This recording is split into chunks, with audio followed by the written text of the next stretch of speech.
Hello there, YouTube. This is Airsoft Ray coming to you all day with all the latest guns from the swap meet and the Walmart. Unfortunately, this gun is not from Walmart, but it is from the swap meet. Or you can get it online and stuff like that. But it is a CYMA P.817. This is modeled after the Glock 18 and a spring replica of the CM030. It looks like the automatic version of this thing, but it's not. As you can see, the box is pretty nice. It makes the gun look really nice, believe me. I loved it, the way the box looks like. It's just cardboard. And then you have the back. So this is all the guidelines and all that good stuff. It says over here about the warning and everything. Let's get to the gun, because the box is it's a box. It carries the gun and everything. So, oh crap. Let me get these BBs over here. But it comes with a little bag of BBs. I already opened the bag of BBs. It also comes with, of course, the Glock. It does come with a set of instructions, but when you get it from the swap meet, you usually don't get the instructions because for some reason they like to keep the instructions. So yeah. So this is the box. Let me take the gun out because that's what you really want to see, right? So what we have here is the gun.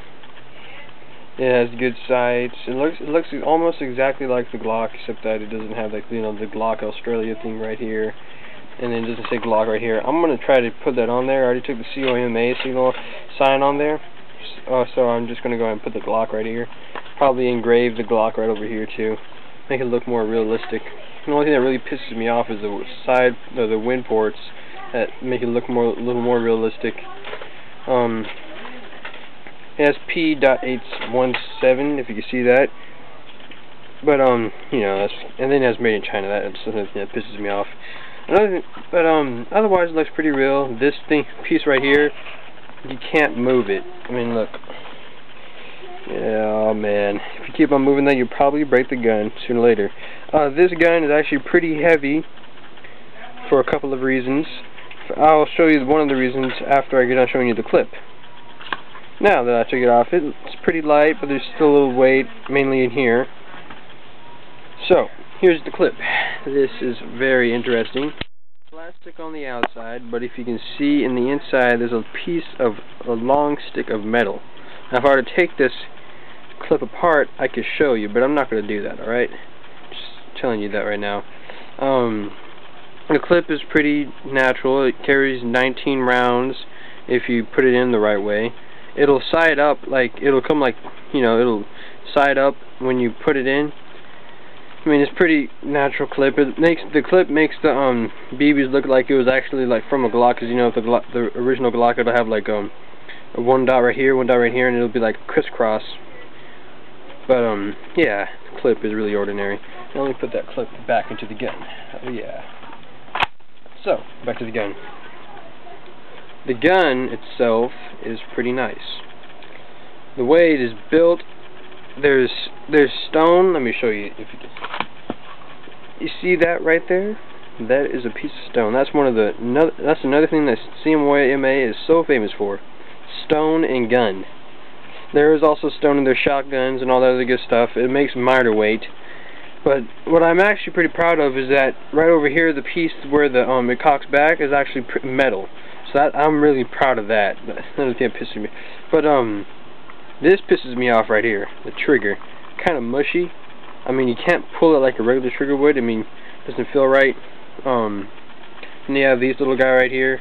This is for taking the slide off. Like if you want to disassemble the gun, I'm not going to do that because that's a waste of my time.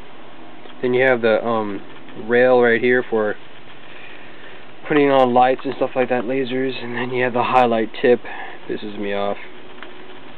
Otherwise, the gun is actually pretty nice. Makes the weight feels more on this side, and I guess they're trying to do that. Over here, you don't feel any weight at all, but on this, you feel like a lot of weight. I'd say a little over a pound. That's how much the gun weighs with the clip. The clip itself probably weighs up like 16 ounces. Or whatever, I'm probably getting that mixed up with water, stuff like that, but the gun itself with the clip is a pound. Nothing, nevertheless. Oh, you like that side of man, don't you? Alright, so, yeah. I would do a shooting test, but I'm not going to do a shooting test. Another thing is, let me show you how it looks like when it pulls it back. Another thing that's pretty cool for a cheap gun. Now, as you know, most cheap guns don't actually do this. When you do it, it has a little where you can pull it back, but it doesn't do this when there's no ammo. When there's no ammo, it'll cock back and stay just like this until you get another clip in. Then you go ahead and do the release lever. Oh yeah, you're ready to fire. But obviously, that's another. You have to pull it all the way back. Make sure you do that, or you're not really doing anything for the gun. Let me go ahead and do that again, so you got. I can pull all the interior. All right, so now, as you can see in the interior, it's pretty normal for a gun. You can. The good thing about this, you can take out BBs and then put in BBs if you wanted to. So let's say you have a full clip, you can put in an extra BB just for that. You know, like one clip might save your life, you know, or one BB might save your life. Another thing, when it's cocked back like this, never pull the trigger, or it'll just release the thing and you won't be able to fire after you get done. That's what happened to me that other time when I just did it. Otherwise, it's a pretty original mechanism. If you ever had a spring P99, this reminds me of it a lot because the FPS is nearly similar. It's the Walter P99, of course. The FPS is like 239 to 250.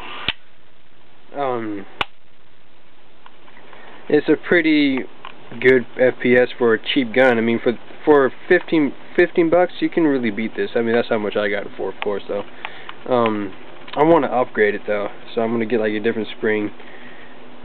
For it. I don't usually go on the internet for other springs. I usually get other springs from different guns that are better than this, that are broken.